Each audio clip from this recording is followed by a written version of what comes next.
Hey everybody, welcome to Tennis Paradise. Let's take a tour of the grounds and show you around. This is the south gate. I just went through security. If you're driving your car, you'll be parking on the south fields and you'll be entering through the south gate, which you see right here. And then you walk up towards the practice courts here. Today is Sunday, March 2nd, and I hope to be your eyes and ears morning from everything that's happening at Indian Wells. I'm hoping to get a lot of practice footage, even stadium practice footage and matches, along with showing you around the grounds. So it's really not a far walk from the parking lots up to the pavilion area. I would say about 400 yards or so. What's that, about a quarter of a mile? And then you come to the tennis garden. Now, being it's women's qualifying day number 1 on the Sunday, there's still quite a few people here for qualifying compared to most tournaments where you may not see many people at all. This is a Masters 1000, so like Monte Carlo or Rome and Indian Wells, they get pretty good turnouts on a regular basis, where some others tournaments during qualifying, there aren't many people really walking around. But because this is Tennis Paradise, everybody wants to be here. They often refer to this as the 5th Grand Slam, and there's a reason. The grounds are amazing.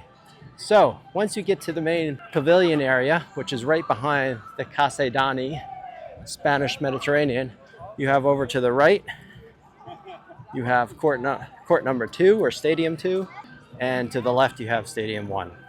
And what's nice is the main stadiums are only about 150 yards apart from one another.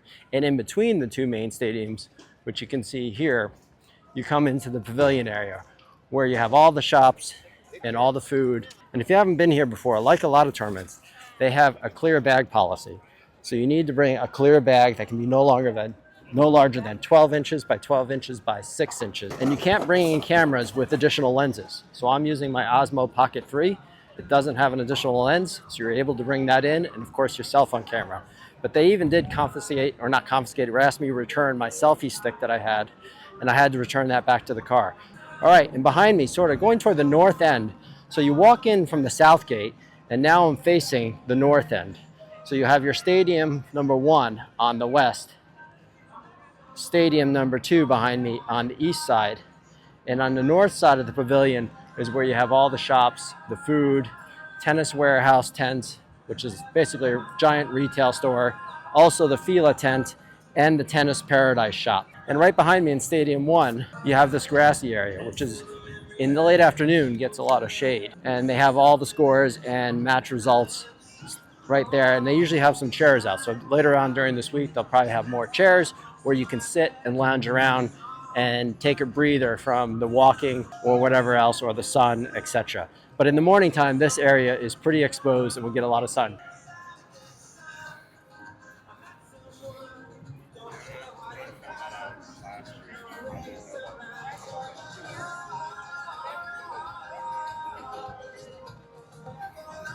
All right, now we're gonna walk towards the practice courts.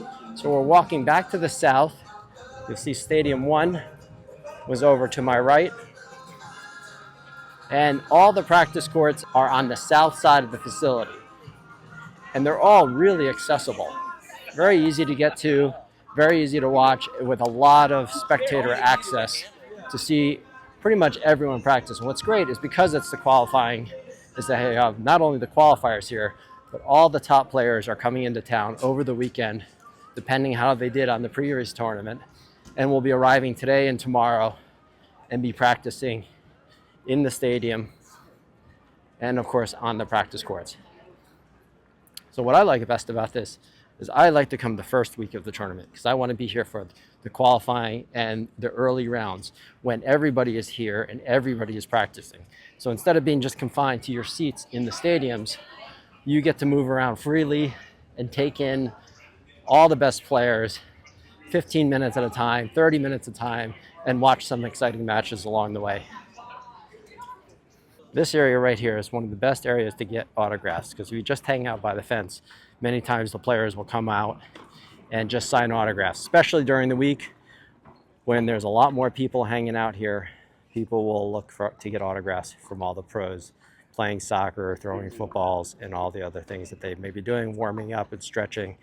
You know, this is the reason they call it Tennis Paradise. If you look at those mountains in the background, beautiful mountains, and all the players.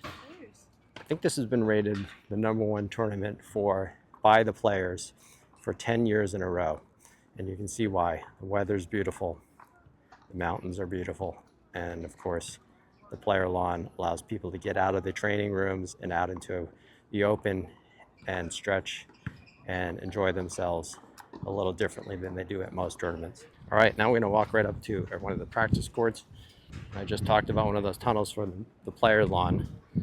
We're gonna cruise around.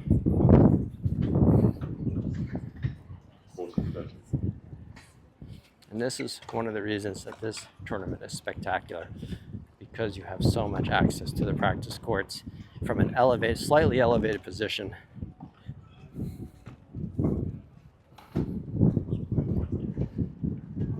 I think Riley Opelka. And last night there was a big sandstorm in the Palm Springs area, and if you notice, you can see it on the courts, that they clean the courts every night with pressure washers. But last night, because of the sandstorm, they must have cleaned the courts and the sand was still blowing, and now all the courts are dirty. You can see this tremendous view of all the practice courts. And if you're looking, now I'm facing the south side, and you can see in the distance all the cars parked in the distance, and that's the south side where most of the general spectator parking is all to the south. And then I walked through the tunnel that was just over there in the distance,